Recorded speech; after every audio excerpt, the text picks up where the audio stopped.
Hey guys, Mark Holmes here, and as always, thank you guys for watching, commenting, and subscribing to the Joe Boo Sports Report. Without you guys, this literally does not work. I'm actually out here sitting in my backyard. You guys saw me in the pond here a couple weeks ago, basically cleaning out all the leaves, getting covered with crap and everything else. But the trees have come out, the ferns have come back, and everything else, and got the waterfalls finally working the way it's supposed to be working.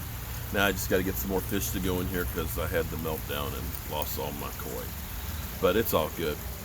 But it's funny because E2 Blue and the Stinking Giant Fan and all that are making fun of my intro. You know, hello friends, Mark Holmes here and things, and saying I do a video just about anywhere. But, you know, what's wrong with the change of scenery, you know? You don't want to look at me all the time. You see all these crow's feet and all the wrinkles and everything else. And like I always say, you know, high def isn't for everybody.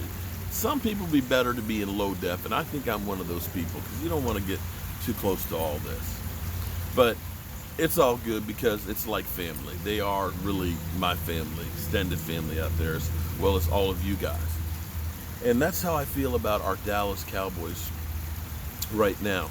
When you look at all the things that they do in the offseason together, the fishing trip this past weekend, you see them all going over to the Star and stuff for the draft and things, and that's typically one of those things that veteran players don't like the draft because that's a young guy who's coming from my spot, you know, a guy who's cheaper and things.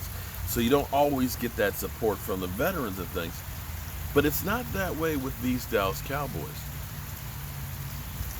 When you look at this team, I've been around a long time. In other words, I'm old, and I've seen a lot of things. I've seen a lot of Dallas Cowboys. I'm a hardcore fan. Of course, I'm going to drink the Kool-Aid and always give you the positive on the team and stuff. But I feel so much connection with this team to what I remember about the team of the 90s. And there's so many parallels to it that are just crazy. You know, I'm wearing my shirt. I want 6. But I look at that team, and when you think about all the great teams of the Cowboys in the past, they were built on great offensive line, great defensive line. Now, our offensive line has been great. Took a couple steps back the last 2 years, but right now we have, you know, Connor Williams, we have Connor McGovern. Keep thinking mixed martial arts. That's added into there. You got Joe Looney, who's a backup, Silafala, you know who I'm talking about. Cam Fleming, on top of getting Zach Martin back, on top of having, that back 100%, getting Travis Frederick, Tyron Smith. That's like that mean, nasty offensive line like we used to have back in the 90s, you know? With Eric Williams, with Larry Allen, and now we got Larry Allen's son. Nate Newton, Mark Spitnowski, all of these great offensive line that were in there just pounding the rock, and that's what we got right now. You think about the triplets, you know, Michael Irvin, the man, the playmaker that could go deep, but he also had the Alvin Harper that was in there. Amari Cooper, Michael Gallup, Randall Cobb, right? Running back that didn't quit. Zeke Elliott, Emmitt Smith, and now we've got a couple of change of pace backs that we've drafted in there as well to kind of throw into the pace. Now, we don't have the Moose Johnson, but you can look at that parallel of those teams. And I want you to think about quarterback-wise, because I know, here's where it's going to go. Here's where it's going to go. Troy Aikman, Dak Prescott. Stop right there. Because the first 3 years of Troy Aikman, I believe he had 8 touchdowns, 11 and 11. And I want to say 18, 18 and 10.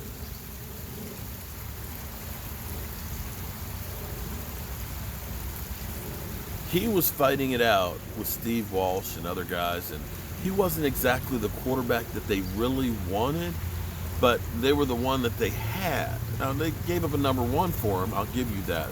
But I'm not sure Jimmy Johnson was the guy, really was sold on him first part of his career. And when you looked at those numbers, you still kind of questioned, You questioned a little bit. But by his third year, he got better. You said, okay, this is our guy. But the fourth year, wow. Now, the thing's been missing. We've had good offenses with this team. But we haven't had that defense that has been number one ranked like it was back in the 90s, or that doomsday defense. We've had ones that are pretty good. We've had a couple of good players here and there, but we haven't had that killer defense. I think we're on the verge of that killer defense right now. That defensive line that we had back in the day, we think of the Leon Letts, the Russell Marylands, the Charles Haleys, okay? You think about the linebackers. You think about that whole defense. We've got those pieces now.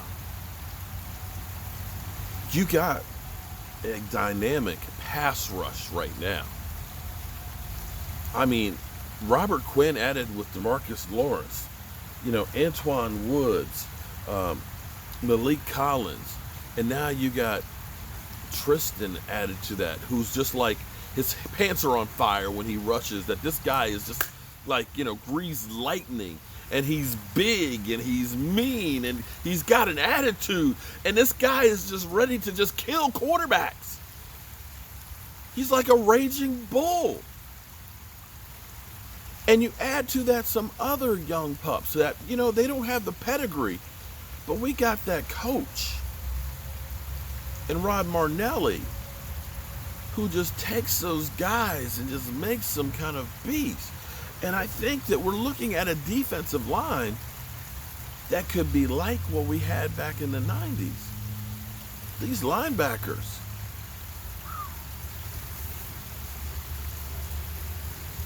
The Wolf Hunter and the Predator. Oh! And now you've got the mad genius in Chris Richard, who's putting it all together, who is now putting his stamp on the players that he wants on this defense. This guy is the guy who wanted Tristan Hill. He said, no, I'm okay with my safeties I got right now. It's George Iloka. He's got that length. He's got the tackling skills. I'm going to tweak him. I'll tweak him a little bit here, tweak him a little bit there, and he's going to become my Darren Woodson. He's going to be my starter over there with Xavier lays the wood. Xavier, you know what? That's the X factor right there. Xavier Woods. Because he's got, I'd say a chip. It's not a chip. I think that guy's got a log on his shoulder right now. Because he's sitting there thinking that all these fans out here think that I ain't shit. Keep talking about we need safety. Hey, I'm right here.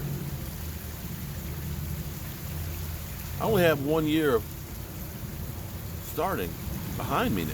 Just 1 year. You guys giving up on me? A guy who got interceptions 6, I believe, his senior year? You guys are moved on past me already? I think that guy has got that mentality right now that I'm going to show you MFers what it's about. And if I were some of the other teams in the NFC East, I'd be worried. We didn't make that big splash. Excuse me. We didn't make that big splash in the draft because we didn't have those major holes that other teams have. We didn't have that high draft pick because we sucked. And that's actually a good thing.